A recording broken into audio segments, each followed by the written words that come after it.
আসসালামু আলাইকুম। আজকে রাইট ফর্ম অফ ভার্বের ফার্স্ট ক্লাস। সবাইকে স্বাগত। প্রথম রুলটা হলো উইথ আ ভিউ টু এর পর বিয়ন্ড প্লাস আইএনজি হয়। এখানে বিয়ন্ডটা কি? বিয়ন্ডটা হলো প্রেজেন্ট ফর্ম অফ ভার্ব, অর্থাৎ ভার্বের এক নাম্বার রূপ। অর্থাৎ এই ভার্বটা দেওয়াই থাকে, সাধারণত এই ভার্বটাই দেওয়া থাকে, ভার্বের এক নাম্বার ভার্বটাই দেওয়া থাকে। তো উইথ আ ভিউ টু এর পর বিয়ন্ড প্লাস আইএনজি, অর্থাৎ যে ভার্বটা থাকবে তার সাথে আইএনজি বসাতে হবে। তো এখানে আমাদের জানতে হবে যে উইথ আ ভিউ টু অর্থ কি। উইথ আ ভিউ টু অর্থ হলো উদ্দেশ্য বা জন্য।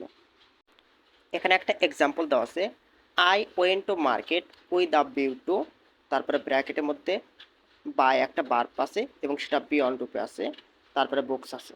তাহলে আমরা তো জানি যে উইথ আ ভিউ টু এর পর বিয়ন্ড প্লাস আইএনজি হয়, আর বাই তো বিয়ন্ড রূপে আছে, তাহলে তার সাথে আইএনজি যুক্ত করলে হয়ে যাবে।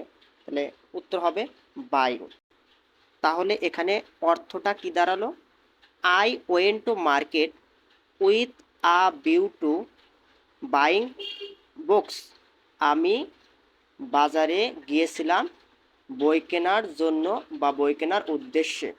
অর্থাৎ আই ওয়েন্ট টু মার্কেট, আমি বাজারে গিয়েছিলাম, উইথ আ ভিউ টু উদ্দেশ্য বা জন্য, বাইং বুকস বই কেনার উদ্দেশ্য বা জন্যে আমি বাজারে গিয়েছিলাম।